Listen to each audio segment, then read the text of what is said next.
السلام علیکم دوستو، کیسے ہیں آپ سب؟ میں زبینہ فیاض ایک بار پھر آپ کے ساتھ میں شروع کر رہی ہوں subject 28 by Salma Khan episode number 2۔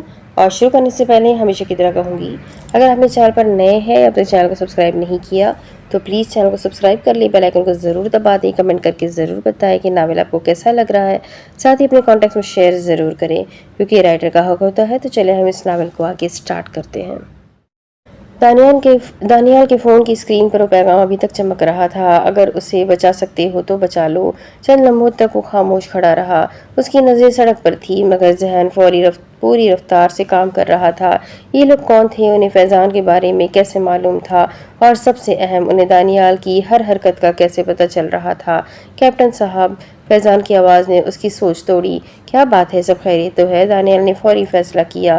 Mister فیضان، آپ آج دفتر نہیں جائیں گے؟ فیضان حیران رہ گیا۔ کیا مطلب؟ مطلب یہ کہ آپ میرے ساتھ چل رہے ہیں، لیکن کیوں؟ میں ابھی سب کچھ نہیں بتا سکتا۔ دیکھیں، اگر یہ کوئی مذاق ہے تو یہ مذاق نہیں ہے۔ دانیال کی آواز اتنی سنجیدہ تھی کہ فیضان فوراً خاموش ہو گیا۔ آپ کی جان خطرے میں ہے؟ یہ سن کر فیضان چند لمحوں تک اسے گھورتا رہا، پھر ہنس پڑا۔ میری جان خطرے میں ہے؟ جی کیپٹن صاحب، میں ایک انجینئر ہوں، سیاستدان نہیں۔ میں جانتا ہوں میرا کسی سے کوئی جھگڑا نہیں ہے۔ میں یہ بھی جانتا ہوں، تو پھر مجھے کون مارے گا؟ اس سوال کا جواب دانیال کے پاس بھی نہیں تھا۔ اسے بھی اتنا جانتا تھا کہ فائل میں درج لوگ مر رہے تھے، اور اگر نام فیضان ملک تھا۔ اگر آپ اپنی بیوی اور بچوں سے محبت کرتے ہیں تو میرے ساتھ چلیں۔ یہ جملہ سنتے ہی فیضان کی مسکراہٹ غائب ہو گئی۔ دانیال کی آنکھوں میں ایسی سنجیدگی تھی کہ جھوٹ کا امکان ہی نہیں لگ رہا تھا۔ چند منٹ بعد فیضان اپنی بیوی کو بہانہ بنا کر گھر سے نکلا۔ اس دوران دانیال کے دو قابل اعتماد اہلکار علاقے میں پھیل چکے تھے۔ دانیال ہر چیز کا جائزہ لے رہا تھا، چھتیں، کھڑکیاں، کھڑی گاڑیاں، راہگیر۔ اسے مسلسل ایسا محسوس ہو رہا تھا جیسے کوئی انہیں دیکھ رہا ہو، اور یہی احساس اسے سب سے زیادہ بے چین کر رہا تھا۔ دوپہر 12 بجے فیضان کو شہر سے باہر ایک خفیہ سیف ہاؤس میں منتقل کر دیا گیا۔ یہ جگہ فوج کے چند مخصوص افسروں کے علاوہ کسی کو معلوم نہیں تھی۔ چاروں طرف اونچی دیواریں، دروازے پر مسلح گارڈز، CCTV کیمرے۔ دانیال نے خود ہر کمرے کی تلاشی لی، کوئی خطرہ نظر نہیں آیا۔ اب تو مطمئن ہے؟ فیضان نے ہلکی سی مسکراہٹ سے کہا تھا۔ نہیں۔ کیوں؟ کیونکہ جو لوگ ہمیں دیکھ رہے ہیں وہ عام لوگ نہیں ہیں۔ فیضان پہلی بار سنجیدہ ہوا۔ آپ مجھے ڈرا رہے ہیں؟ میں صرف حقیقت بتا رہا ہوں۔ شام سیف ہاؤس میں غیر معمولی سکون تھا۔ فیضان ٹی وی دیکھ رہا تھا۔ دو اہلکار باہر موجود تھے۔ دانیال لیپ ٹاپ پر فائل کا تجزیہ کر رہا تھا۔ ہر چیز قابو میں لگ رہی تھی۔ شاید پہلی بار دانیال کو محسوس ہوا کہ اس نے صحیح وقت پر قدم اٹھا لیا ہے۔ شاید اس بار وہ کسی کو بچا لے گا۔ لیکن رات 8:17 پر سب کچھ بدل گیا۔ اچانک پورے گھر کی بجلی چلی گئی، کمرہ اندھیرے میں ڈوب گیا۔ فیضان چونک کر کھڑا ہو گیا۔ یہ کیا ہوا؟ دانیال فوراً اپنی جگہ سے اٹھا۔ کوئی حرکت مت کرنا۔ اس نے ٹارچ آن کی۔ اسی لمحے باہر سے دو گولیاں چلنے کی آواز آئی، ٹھاک ٹھاک۔ فیضان کا رنگ زرد پڑ گیا۔ یہ کیا تھا؟ دانیال دوڑتا ہوا باہر نکلا۔ دروازے کے پاس موجود دونوں گارڈ زمین پر گرے ہوئے تھے، بے ہوش لیکن زندہ۔ سر، حارث کی آواز وائرلیس پر سنائی دی۔ تمام کیمرے بند ہو گئے ہیں، بیک اپ سسٹم وہ بھی ڈاؤن ہے۔ دانیال کے چہرے پر تناؤ بڑھ گیا۔ یہ عام حملہ نہیں تھا، کسی نے پورا نظام ایک ساتھ بند کیا تھا، اور اس کا مطلب صرف ایک تھا، حملہ آور پہلے سے تیار تھے۔ بہت پہلے سے۔ چند منٹ بعد بجلی واپس آ گئی، سب کچھ دوبارہ معمول پر آ گیا، مگر دانیال کے دل کی بے چینی ختم نہیں ہوئی۔ اس نے پورے گھر کی دوبارہ تلاشی لینے کا حکم دیا۔ ہر کمرہ، ہر دروازہ، ہر کھڑکی، سب کچھ چیک کیا گیا۔ کوئی نہیں ملا، کچھ بھی غیر معمولی نہیں ملا، اور یہی بات سب سے زیادہ خطرناک تھی، کیونکہ اگر کوئی اندر نہیں آیا تو بجلی کس نے بند کی، کیمرے کس نے ہیک کیے، اور گارڈز پر حملہ کس نے کیا؟ رات 10 بجے تلاشی کے دوران ایک اہلکار بھاگتا ہوا دانیال کے پاس آیا۔ سر، اس کی آواز کانپ رہی تھی۔ کیا ہوا؟ آپ خود دیکھ لیں۔ دانیال فوراً اس کے ساتھ چل پڑا۔ چند لمحوں بعد وہ سیف ہاؤس کے پچھلے حصے میں موجود ایک خالی کمرے میں داخل ہوا، اور اندر کا منظر دیکھ کر چند سیکنڈ کے لیے ساکت رہ گیا۔ دیوار پر سرخ رنگ سے ایک جملہ لکھا ہوا تھا، بڑے بڑے حروف میں، تم اسے نہیں بچا سکتے۔ کمرے میں مکمل خاموشی چھا گئی۔ فیضان کے چہرے کا رنگ اڑ گیا۔ یہ کس نے لکھا؟ کسی کے پاس جواب نہیں تھا، کیونکہ چند گھنٹے پہلے جب گھر کی تلاشی لی گئی تھی تب یہ تحریر وہاں موجود نہیں تھی۔ دانیال آہستہ آہستہ دیوار کے قریب گیا۔ اس کی نظریں جملے پر جمی تھی۔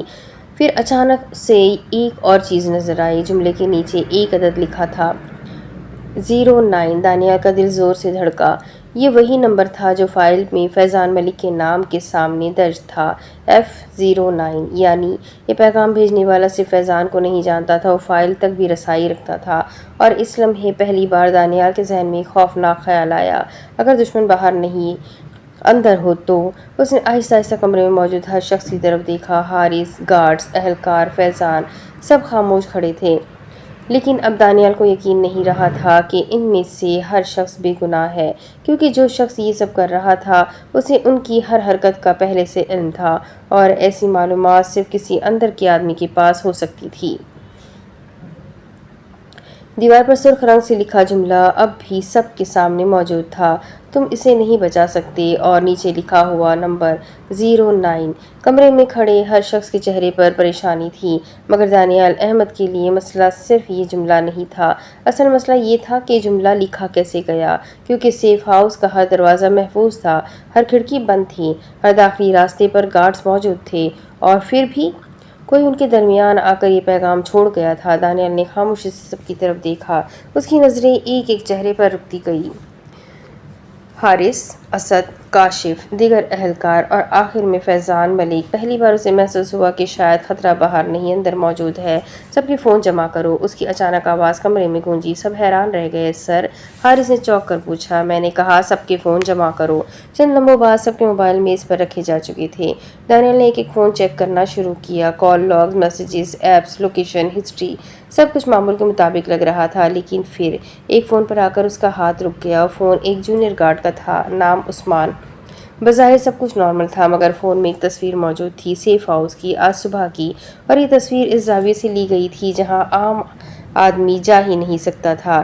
یہ تصویر کس نے لی؟ دانیال نے سرد لہجے میں پوچھا۔ عثمان کا رنگ اڑ گیا۔ سر، میں نے نہیں لی۔ تو پھر تمہارے فون میں کیسے آئی؟ مجھے نہیں معلوم سر۔ دانیال اسے گھورتا رہا۔ عثمان واقعی ڈرا ہوا لگ رہا تھا، اتنا کہ اس کے ہاتھ کانپ رہے تھے، لیکن دانیال جانتا تھا اچھے جھوٹے اکثر سچے لگتے ہیں۔ اسے الگ کمرے میں لے جاؤ۔ دو اہلکار فوراً عثمان کو لے گئے، مگر دانیال کے دل میں عجیب بے چینی باقی تھی، کچھ ٹھیک نہیں تھا، بہت کچھ چھپا ہوا تھا۔ رات 12:15۔ سیف ہاؤس تقریباً خاموش تھا۔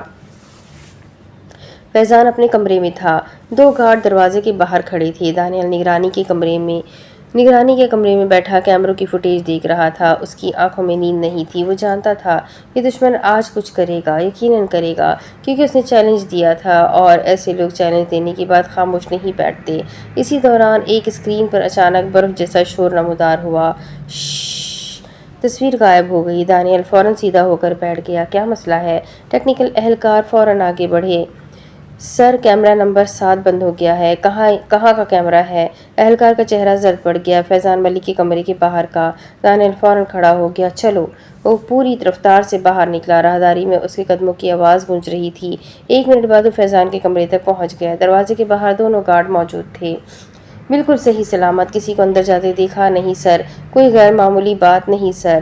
دانیال نے دروازہ کھولا۔ کمرہ خالی تھا، بستر خالی، کھڑکی بند، باتھ روم خالی، اور فیضان ملک غائب تھا۔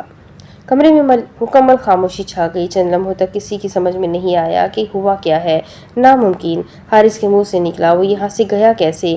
دانیال کے دل کی دھڑکن تیز ہو گئی، کیونکہ دروازے پر گارڈ موجود تھے، کھڑکی بند تھی، اور کمرے کا صرف ایک ہی راستہ تھا۔ پھر اس کی نظر بستر پر پڑی۔ تکیے کے اوپر ایک سفید کاغذ رکھا تھا۔ دانیال آہستہ آہستہ آگے بڑھا، کاغذ اٹھایا۔ اس پر صرف ایک جملہ لکھا تھا، تم دیر کر چکے ہو، اور نیچے خون سے بنا ہوا ایک دائرہ جس کے درمیان میں لکھا تھا 0۔ حارث کی سانس رک گئی۔ یا اللہ! دانیال کی مٹھی بھیج گئی۔ یہ لوگ دوبارہ جیت گئے تھے۔ انہوں نے فیضان کو اس کی ناک کے نیچے سے غائب کر دیا تھا، اور کسی نے کچھ نہیں دیکھا، لیکن اصل جھٹکا ابھی باقی تھا، کیونکہ اسی لمحے دانیال کا فون بج اٹھا۔ نامعلوم نمبر۔ وہ فوراً کال اٹھاتا ہے۔ کچھ لمحوں تک خاموشی رہتی ہے، پھر دوسری طرف سے ایک آہستہ سی آواز آتی ہے، کیپٹن دانیال احمد۔ وہی آواز، وہی شخص۔ دانیال کے جبڑے سخت ہو گئے۔ فیضان کہاں ہے؟ دوسری طرف ہلکی سی ہنسی سنائی دی۔ غلط سوال، صحیح سوال یہ ہے۔ آواز اچانک سنجیدہ ہو گئی۔ تمہارے والد 18 سال پہلے پروجیکٹ 0 میں کیا کر رہے تھے؟ دانیال کے چہرے کا رنگ ایک دم بدل گیا۔ خاموشی، مکمل خاموشی۔ کیونکہ یہ پہلا موقع تھا جب دشمن نے فیضان کا نہیں دانیال کے خاندان کا ذکر کیا تھا، اور دانیال جانتا تھا اس کے والد کی موت 18 سال پہلے ایک حادثے میں ہوئی تھی۔ کم از کم وہ ہمیشہ یہی سمجھتا آیا تھا۔ پھر فون پر آخری جملہ سنائی دیا، اپنے باپ کی قبر کھودو، دانیال سچ وہیں دفن ہے، اور کال کٹ گئی۔ دانیال کئی لمحوں تک فون کو گھورتا رہا۔ اس کے دماغ میں ایک ہی سوال گونج رہا تھا، اگر اس کے والد کا تعلق پروجیکٹ زیرو سے تھا تو کیا یہ سب اتفاق تھا کہ فائل اسی کے ہاتھ لگی، یا شروع سے اصل ہدف فیضان ملک نہیں دانیال احمد تھا؟ رات کے 2 بج رہے تھے۔ سیف ہاؤس میں ہنگامہ برپا تھا۔ ہر اہلکار فیضان ملک کی تلاش میں لگا ہوا تھا۔ کسی کو سمجھ نہیں آ رہا تھا کہ ایک زندہ انسان بند کمرے سے آخر غائب کیسے ہو سکتا ہے، مگر دانیال احمد اب فیضان کے بارے میں نہیں سوچ رہا تھا۔ اس کے ذہن میں صرف ایک جملہ گونج رہا تھا، اپنے باپ کی قبر کھودو، سچ وہیں دفن ہے۔ وہ نگرانی کے کمرے میں اکیلا بیٹھا تھا۔ سامنے اسکرینیں چل رہی تھیں، مگر اس کی نظریں کہیں اور تھیں، بہت دور، 18 سال پیچھے۔ اسے اپنا بچپن یاد آ رہا تھا۔ وہ صرف 11 سال کا تھا جب اس کے والد کرنل احمد کی موت کی خبر آئی تھی۔ اسے بتایا گیا تھا کہ یہ ایک حادثہ تھا، سرکاری گاڑی کھائی میں گر گئی تھی۔ کرنل احمد موقع پر جاں بحق ہو گئے تھے۔ فوج کی جانب سے اعزاز دیا گیا، سرکاری تعزیت ہوئی، فائل بند کر دی گئی، اور زندگی آگے بڑھ گئی۔ کم از کم دانیال یہی سمجھتا رہا تھا، لیکن اب پہلی بار اس کے دل میں شک پیدا ہوا، اگر وہ حادثہ نہیں تھا تو؟ یہ خیال آتے ہی اس کی ریڑھ کی ہڈی میں سرد لہر دوڑ گئی۔ اسی لمحے دروازہ کھلا، حارث اندر داخل ہوا۔ سر؟ دانیال نے سر اٹھایا۔ کچھ ملا؟ حارث نے نفی میں سر ہلایا۔ فیضان کا کوئی سراغ ملا؟ خاموشی چھا گئی۔ پھر حارث نے آہستہ سے پوچھا، سر آپ ٹھیک ہے؟ دانیال چند لمحوں تک خاموش رہا، پھر بولا، حارث میرے والد کی پرانی فوجی فائل چاہیے۔ حارث چونک گیا۔ سر ابھی؟ 3 گھنٹے بعد فوجی ریکارڈ آفس، پرانی عمارت تقریباً سنسان تھی۔ رات کی ڈیوٹی پر موجود افسر نے حیرت سے دانیال کو دیکھا۔ سر اس وقت؟ مجھے کرنل احمد کی فائل چاہیے۔ افسر کے چہرے پر ہلکی حیرت ابھری۔ وہ تو بہت پرانا ریکارڈ ہے، نکالو۔ دانیال کی آواز میں ایسا حکم تھا جس پر بحث نہیں کی جا سکتی تھی۔ تقریباً 20 منٹ بعد ایک پرانی بھوری فائل میز پر رکھی گئی۔